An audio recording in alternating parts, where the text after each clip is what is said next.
This is the Hidden Killers Podcast with Tony Bruschi and continuing coverage of the case against Bryan Kohberger. It seems every week in the Bryan Kohberger case, it gets a little stranger, a little darker, and undeniably more complicated.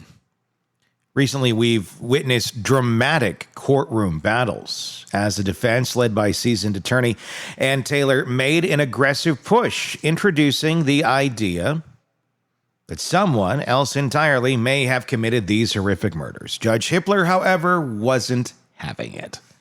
He promptly denied this motion, along with the defense's additional request to delay the trial yet again. So, no delays, no alternate suspects. Just a clear message from the bench. This trial is moving forward as scheduled. But Ann Taylor is no rookie. She's known for being strategic, sharp, and meticulously calculated in every courtroom. Every single courtroom move that she makes.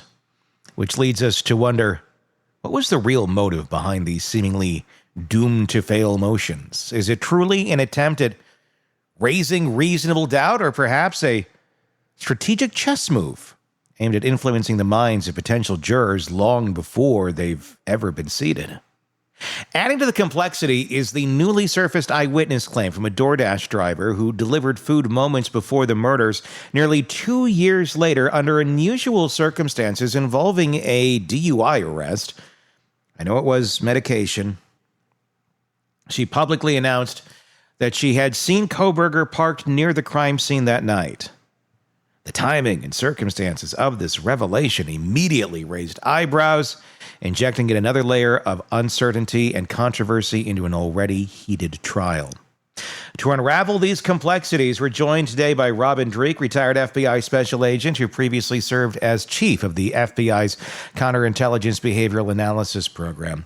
Robin specializes in the subtle arts of human behavior, credibility assessment, and today we're going to look at jury psychology, exactly the expertise we need to dissect these recent developments. So, Robin, let's dive straight into the heart of this matter. What exactly is Ann Taylor trying to accomplish here, and how might these motives resonate psychologically with a jury? First, I got to make sure that people watching understand I'm smiling not because of the horrendous murders that were done with these poor children, but we are on the road to justice. I am so excited for this case because justice is going to be served. My thoughts on this, man, how much is she going to throw at the windshield on this one? You know, I mean, it's like, hey, these girls know 4 people. Let's make them suspects. You know, you just can't do that. You just can't throw a fishing net out there and say, hey, these people are suspects too, or they could possibly have done it without any shred of anything. Even it's like everyone in their lives is then a suspect, and by that kind of logic that anybody who's communicated with them basically becomes a suspect. She's trying, but it's too much desperation at this point, isn't it? I mean, she's a seasoned attorney. She knows how this is going to land. I can't imagine she was putting together that motion thinking, oh yeah, the judge is going to be cool with this. Is she going through the motions because, she has to? Is Bryan especially sitting there? This judge, this is a tough judge. This is a great judge. He's been solid, man. So what she's not doing, it's interesting. I give her so much credit for being smart, but at the same time, this judge's pattern behavior, you knew he was going to say no. He says no to all crazy crap that she's been coming up with. So why would this have been why would she expect anything different? So, which begs the question. So, and she's smart. So let's put ourselves in her shoes. Yeah. She knows the pattern behavior. She's got reps of doing this. She's not doing it for the trial itself in terms of the judge, the legal aspect of it. I still think the only thing she's working on right now is jury perception management. Yeah. To shreds of doubt. That's it. I think the only thing that she's working on is saving his life by a non-unanimous decision that he's guilty. And that's a big thing, especially as we're learning more and more of this world that we live in that is ever evolving, and the way that we absorb information seems to almost change year to year. What is extremely influenceable, or what was extremely influenceable as a platform 3 years ago, is not the same as it would be today. Saying one thing in this way to then is not the same way now. So it's constantly evolving on what seems to be resonating with people more than ever before.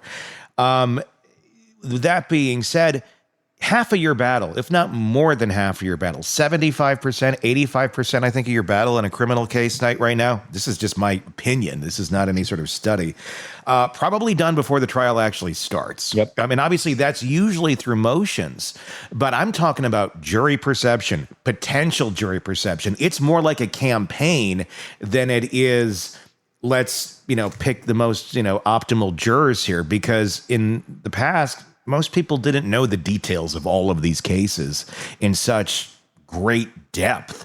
Now, if they pay, even a small amount of attention, you can consume a ton of information. So getting this out there, getting this argument that maybe there's other perpetrators here, even if it's not approved for the case, like it wasn't here, you still maybe have influenced some people out there that are just passively listening. They went, what is this I heard about possible other perpetrators that may be considered for a jury?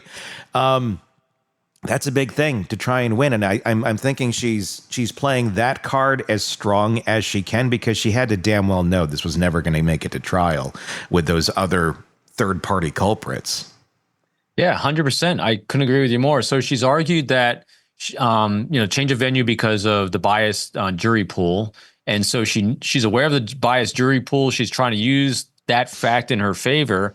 But since she knows the jury pool is going to be biased because of social media and because of all the notoriety this case is getting, she's going to use that to her advantage, again, with reasonable doubt with someone. So she keeps throwing all these alternate theories out there. The next thing I'm doing, if I'm in her shoes doing that thought experiment, was, in order for one of these things to take hold, we have to make Kohberger a sympathetic character. And how do we make him sympathetic in the courtroom? We explain his awkward, weird, creepy behavior because he's got autism. He's on the spectrum.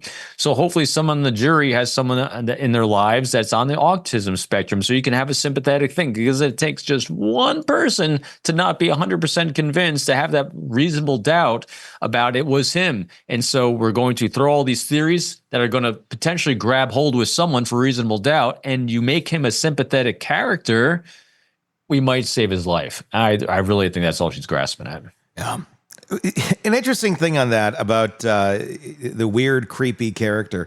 Yeah, he's got autism. That's my scientific term. Well, the thing, like, if you were to be able to do a study, like, just gather every weird and creepy character of every person you've ever met in your life, that just kind of gives off that vibe, I would guess a very high percentage would be on the autism scale, because that's why they're weird and creepy, because that's the only way they know how to live. That's how their brains function. Now, it doesn't discount them from being accountable for their actions, but I would guess that's probably why there's a lot of weird and creepy people in this world who have never been diagnosed or are diagnosed, and that's just how they act. Not that they're all killers, but obviously some of them turn out to be that way. So it could have been all that. I know I just pitched to you saying, is this, here's how I think, Ann Taylor may be playing this. The other angle to that, the other side of the coin is, or is Kohberger just calling all the shots here? Is she there? Is this kind of like a Lori Vallow Daybell, where she ended up being her own attorney? Not saying it's going to go that extreme, but she obviously wanted to be in control.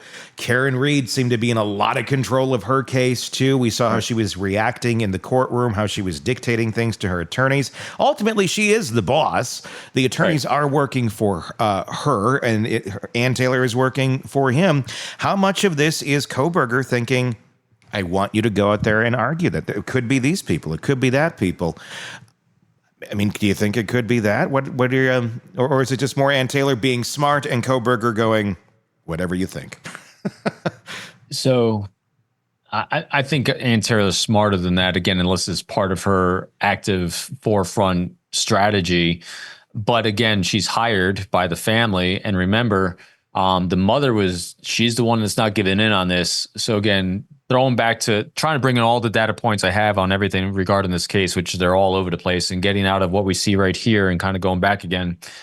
I don't think Kohberger is the one strategizing why he's innocent, because he didn't really have a strategy to make himself innocent outside of his controlled way he was doing this. Again, if he's guilty, the mother is the one, though, that was trying to do more. My conjecture is that these might be ideas the mother's throwing at Ann Taylor, saying, well, he was in touch with this, so in touch with this person. I mean, the girls were. So I'm thinking maybe it's the mother kind of poking at Ann Taylor as well, saying, hey, try this, do this, do this, do this. So he's got a hard time. I think Kohberger probably does a good job answering questions that Ann Taylor poses. And I think that Ann Taylor might be posing questions she's getting from the mother. I wonder. And I wonder how much is it coming from mom, or is it coming from mom to Kohberger and then Kohberger to mom as Kohberger's idea? Like, you should push this, you should push that. I mean, or it could be coming from Kohberger too. I don't know. I mean, it'd be interesting. Yeah, it could be anything. It would be. I wonder. I mean, that would be an interesting conversation to hear, fly on the wall between mom and dad in that house. I would imagine the mother's trying to save his life more than anyone else. I would agree with that. I wonder if they both agree that he's innocent or guilty, or if one's one way and one's the other, because I don't know. I mean, it feels like dad, again, I'm just completely guessing here, but it seems like dad had a little more suspicion that Bryan was a bit off. So it's a hard one to place ourselves in a position of the parents right now.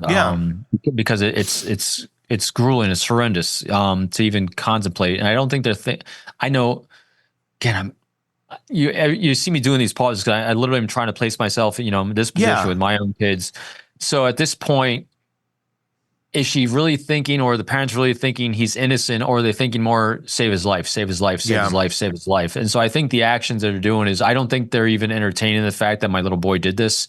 It's more, they don't even want to face that thought or idea. It's more of we have to save our boy's life. I know that's what I'd be doing. Sure. I gotta remove any of the horrendous actions he's being accused of, no matter how overwhelming the evidence, just because I don't want to believe it. I just want to focus on save his life, save his life, save his life. Because what was the case we just covered that the parents didn't even want to acknowledge that?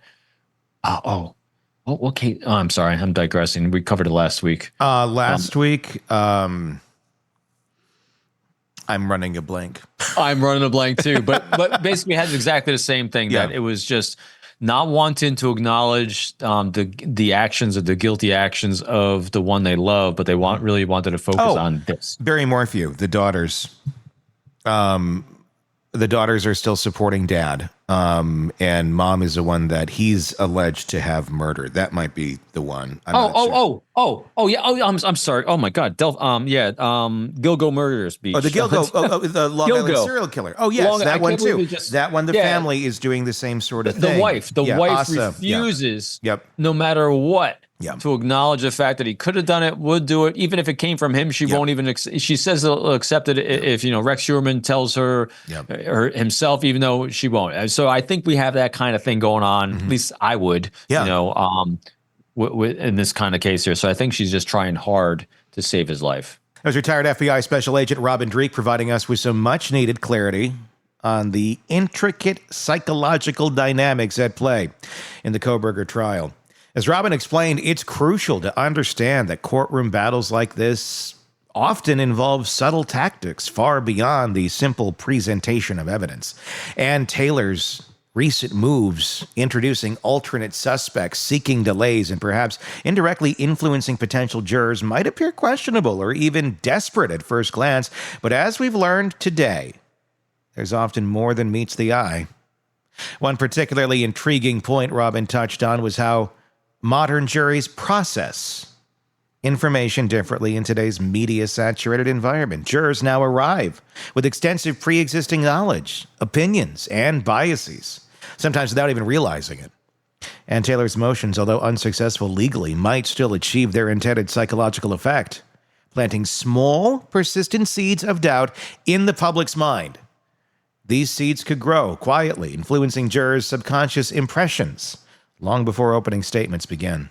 Then there's the complexity of the DoorDash driver's delayed eyewitness claim. Robin helped unpack why jurors may struggle with late disclosed eyewitness testimony, especially when it involves complicated personal circumstances. Will jurors ultimately dismiss this witness's credibility, or could her emotional vulnerability trigger sympathy and trust? We still have lingering questions. How effectively will the defense use the pivotal sympathy card, suggesting Kohberger's behaviors may be linked to being on the autism spectrum? And could this angle be powerful enough to create real doubt or division amongst jurors? As the trial moves forward, we'll continue exploring these issues closely. At the end of the day, the line between truth and perception in the courtroom can be razor thin. Understanding juror psychology might be the key to predicting which way the verdict could swing. Let me know your thoughts in the comment section on YouTube. And if you're not there already, be sure to search Hidden Killers with Tony Bruschi on YouTube. You'll find us right there. You can join us in our conversations in all these cases with all the videos that we put out, some of them exclusively on YouTube. You can even subscribe to our premium channel on YouTube and get access to our reporting and our interviews and all of that stuff days, sometimes weeks before it's released to the public. You get all that stuff basically as I put it out there. You get it when you're a premium subscriber on YouTube. So do check that out and help support the channel. No matter what, hit subscribe, whatever platform it is, podcast, YouTube, wherever. We do greatly appreciate that. And I can't wait to hear your thoughts on this case. Until next time, I am Tony Bruschi. We will talk again real soon. Craving non-stop true crime updates? Press subscribe now and get the latest cases, analysis, and expert commentary delivered straight to your feed. Only from the Hidden Killers podcast and True Crime Today.